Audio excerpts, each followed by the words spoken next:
Hello, travelers. This is Pam Barker, Travel Bistro. Thanks for joining me.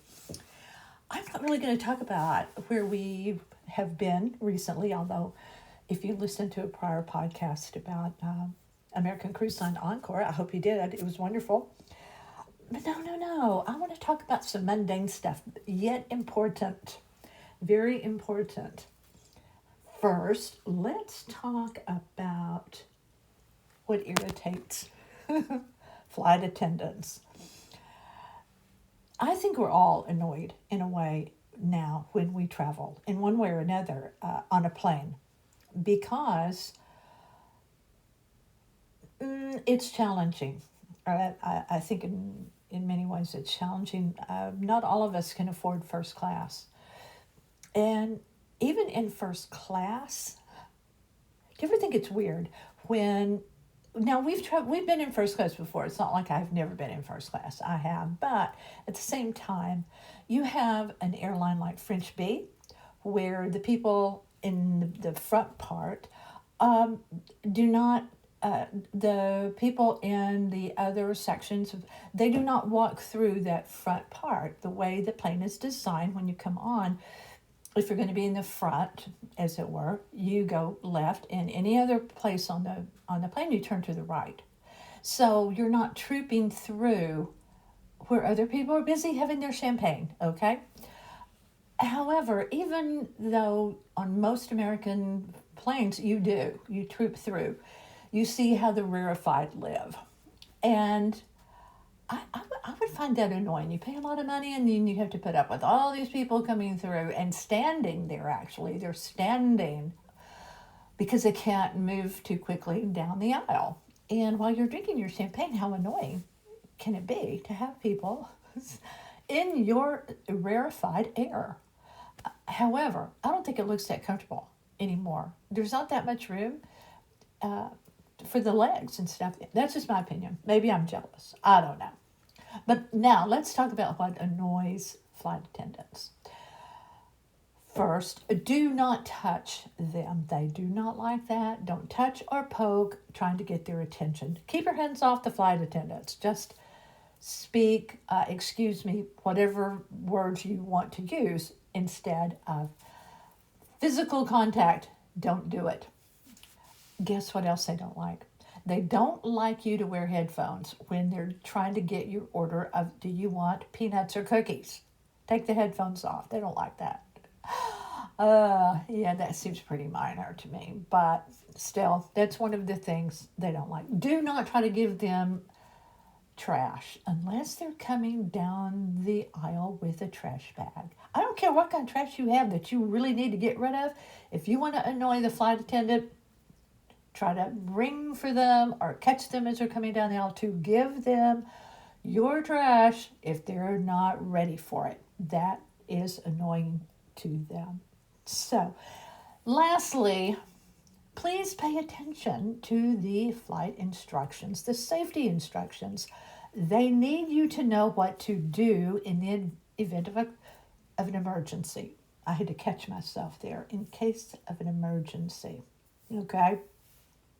Another thing they really, really don't like is for you to put your carry-on in the overhead bin wrong. They don't want to touch your bag. They don't want to have to touch the dirty wheels. So put it in there the right way and they'll be happy.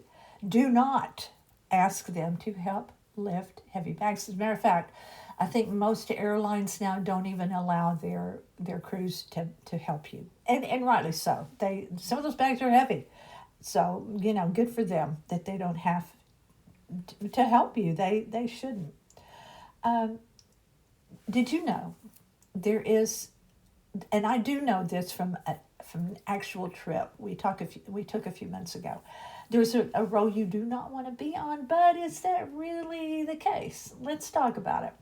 Row 11A, when you're on a single row, when there's a single aisle, do not ask for or tolerate being put on 11A. You know why? Because of the configuration of the plane, there is no window. And when you're flying around 1,500 miles without a window, especially when you're flying with a young teen, That isn't fun. That is not good. There is no window on 11A. Now, the flip side of that, it has been said in the event of an emergency, that's kind of a safe place to be on a plane, seat 11A. Now, certain rows are problematic because exit rows and so forth, like this one, because you can't stow anything under your seat, you can't put it in front of you. So be aware of really, even if you're in the cheap seats, which generally that's where you're going to find us, be aware of where you are. I don't have to be in the aisle seat. My mate usually asks for that.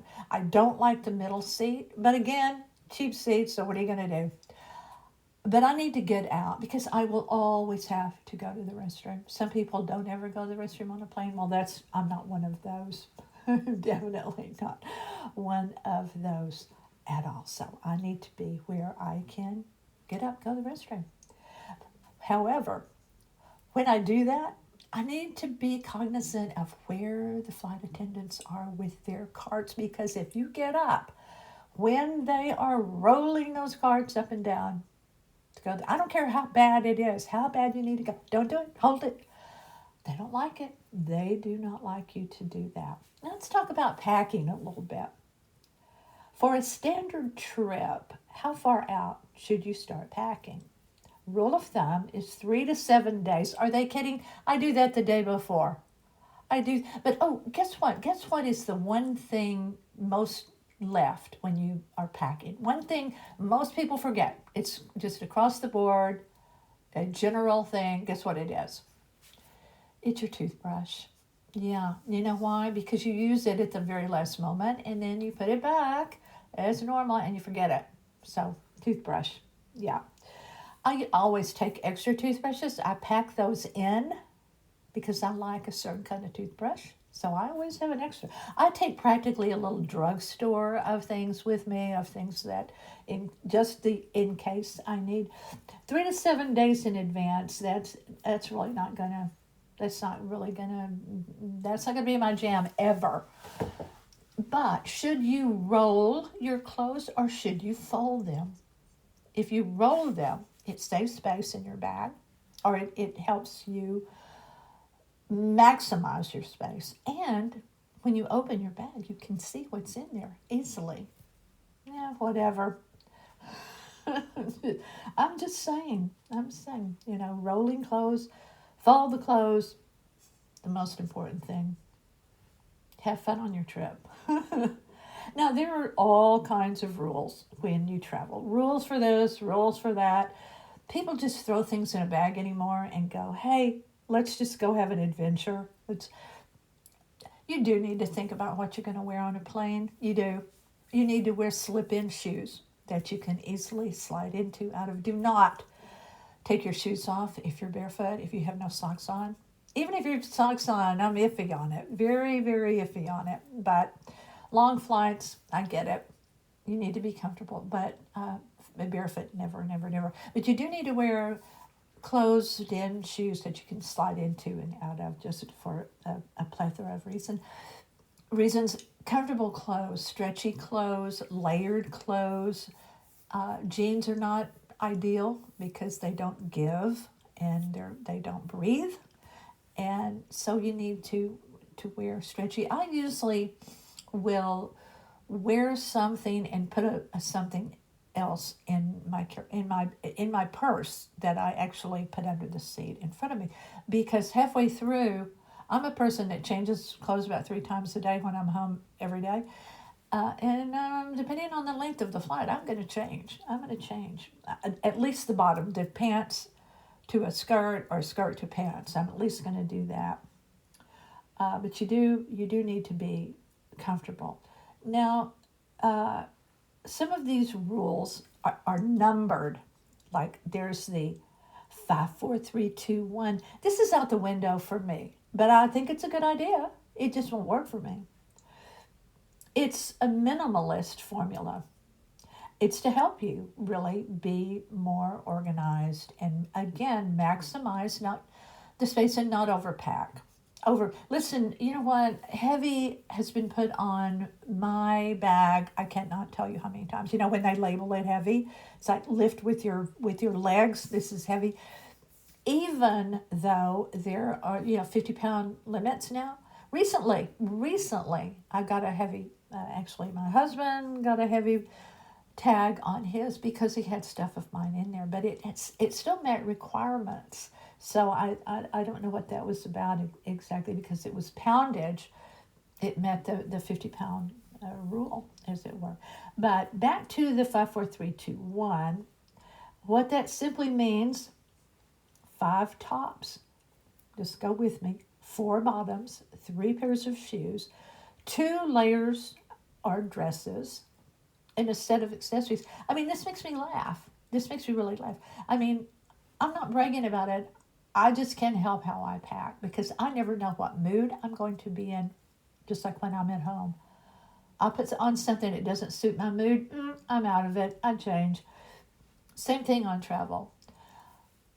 It helps to keep your packing down if you know you will be able to do laundry. That really does help.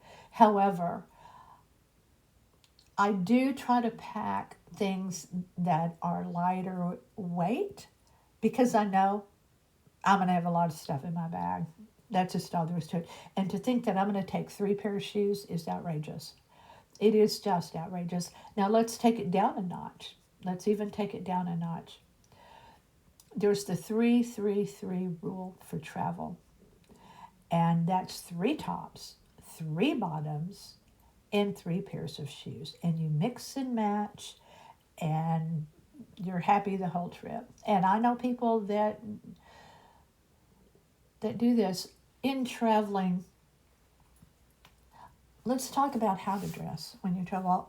In traveling, I see people on really nice cruises and really nice restaurants and so forth that look like they rolled out of bed and didn't give one thought to any rule.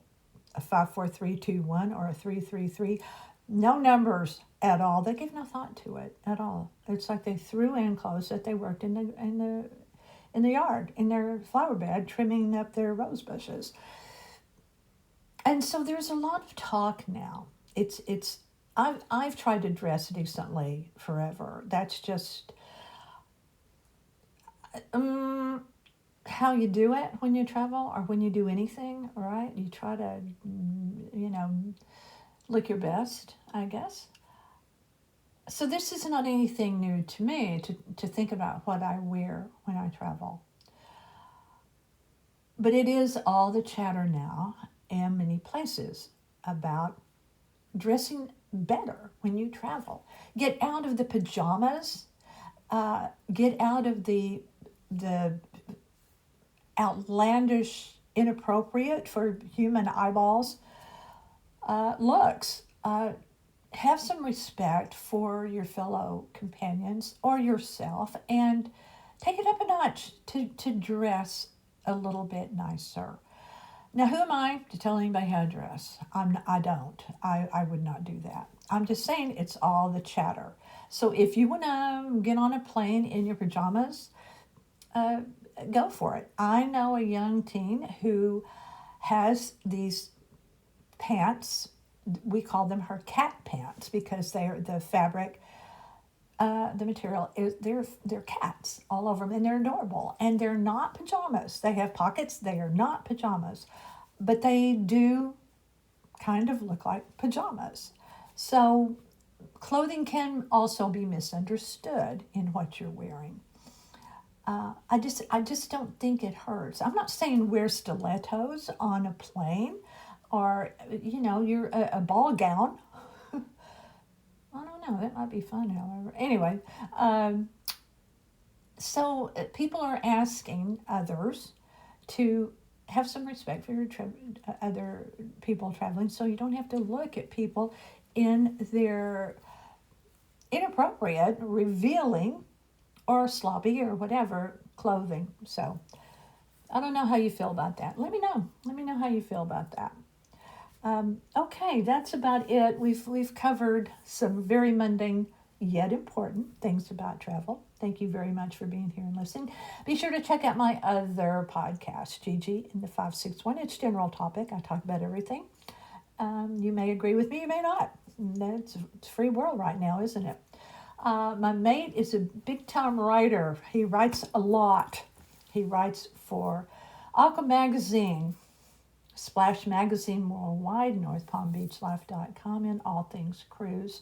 You may find him anywhere. Gary, Gerry, but it's pronounced Gary. His nickname is Gaz Barker, and you will find him always, just like these podcasts, on NorthPalmBeachLife.com, but many other places. So go to our website. That's our website. It's not just about North Palm Beach. It's actually North Palm Beach Life and the world, because there is so much stuff on there. Use the search box. You never know what or who you will find on that site. My podcasts rest on over 20 platforms. iTunes, Spotify, Pandora, Amazon, and many, many others. I have listeners from all over the world. How do I know that? Because I see a heat-sensitive map, and I'm listened to in the most obscure places in the world. So thank you, people that are in those places, for listening. I greatly appreciate it. I have books on Amazon, Pamela Barker. If you can't find them, they're fiction, for novels and a children's book. So let me know, and I'll help you find them if you can't. They're not saving the world. They're just fun, lighthearted reads with great characters. And when I say great, I mean great, because I wrote people I would like to know and hang out with in my real life. So thanks for being here at Travel Bistro. I greatly appreciate it. Stay with me.